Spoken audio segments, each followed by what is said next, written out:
Hi. Greetings from cold Nairobi. Well, not very cold. Just okay, really. Not bad for tourists, so don't stop coming to Kenya and to Nairobi. You're welcome. Hakuna Matata. Now, as you know, I tend to comment a lot on international affairs, things that are going on in the world, around the world, be it the war in Ukraine, be it the rise of China, be it the consolidation of the BRICS bloc.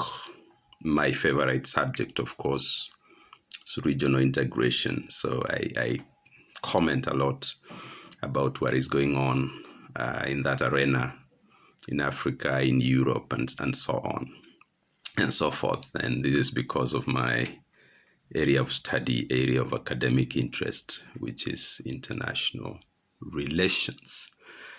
And so I've always had this thing with folks from out there. I suppose I should say Europeans or Americans or whoever.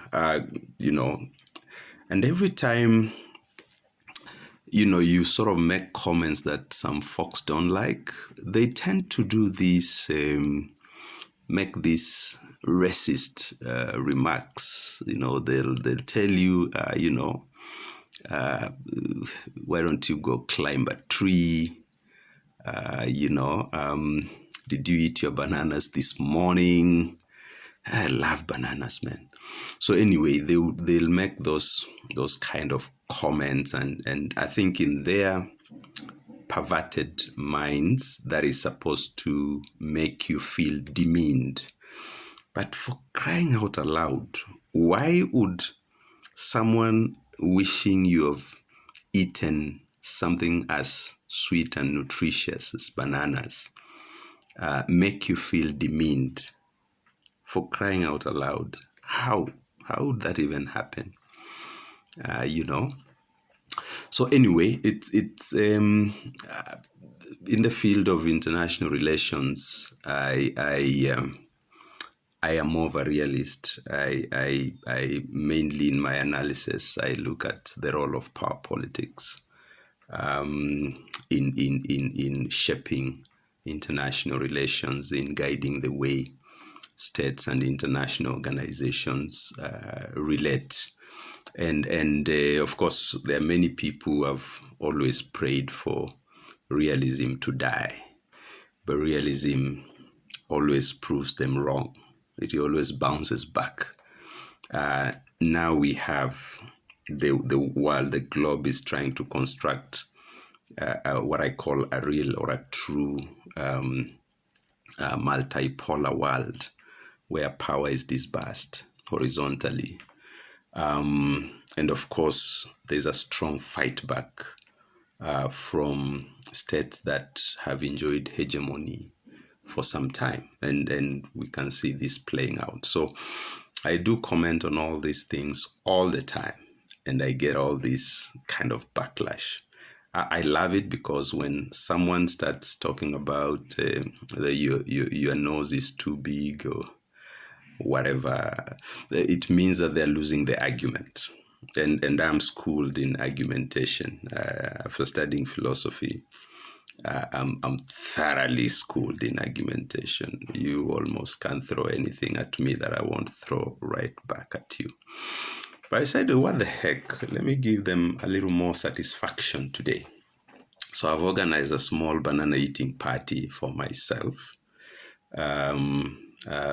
This is my plate of bananas, if you can see it. Some pretty nice bananas. So I'm going to just have my eating ceremony and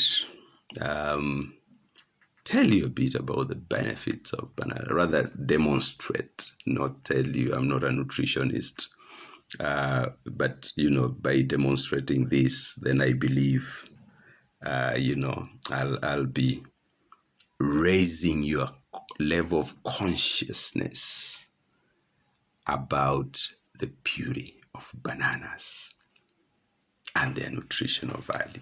All right? So join me in this journey. Oh yeah, so I have 2 bananas here. So the first thing you do, of course, is to peel, which is the best side. I think this side here. So peel my banana. It's a nice one. It's really, really nice one. Wow, man, this is great. Okay, and we're in Africa, a continent that is perceived to be very poor. Whether that's an objective appraisal or not.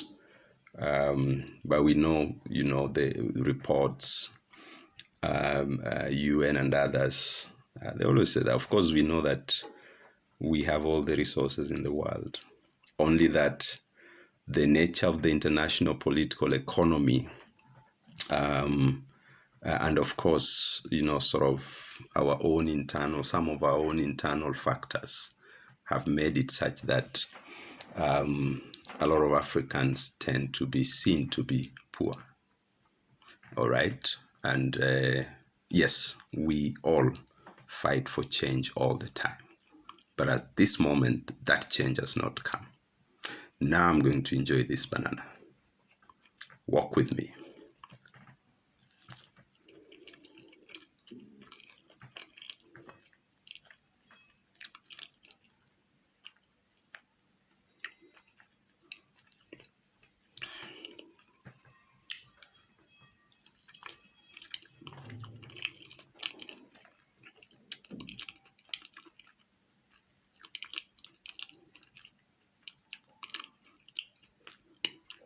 I usually enjoy at least a banana in the evening. I'm not a fan of supper, so most likely I skip supper. So usually I take a snack with something small, a banana mostly, maybe with another fruit.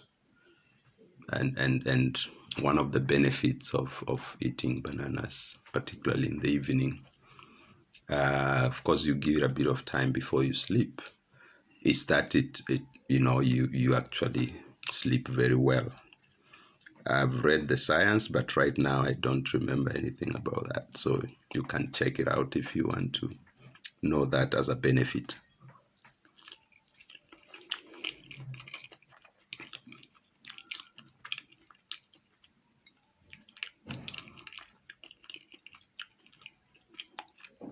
Where I come from where I partly come from, because I'm a Nyanzanite and a Costarian at the same time. In the sub-county of Taveta,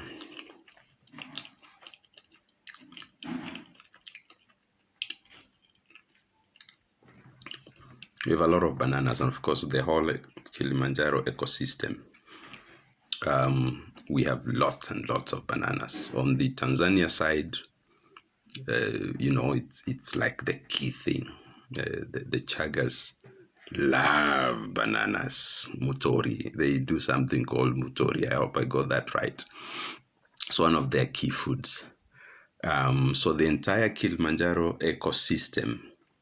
Now on the Tanzania side, on the Kenyan side, you have Taita Taveta County. On the Tanzanian side, you have Mkoa Kilimanjaro. I think Mkoa is province. Mkoa or Kilimanjaro, that one.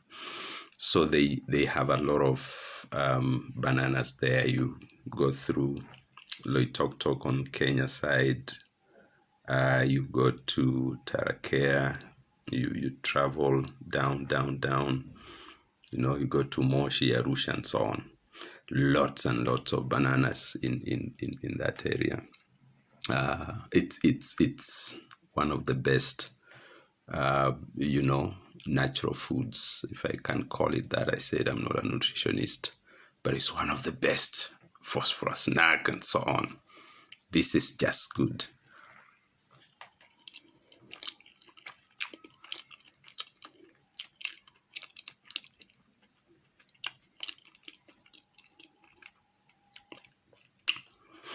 Man. So let's keep this going. Don't forget, that is never too serious for comedy. All right? And have your say.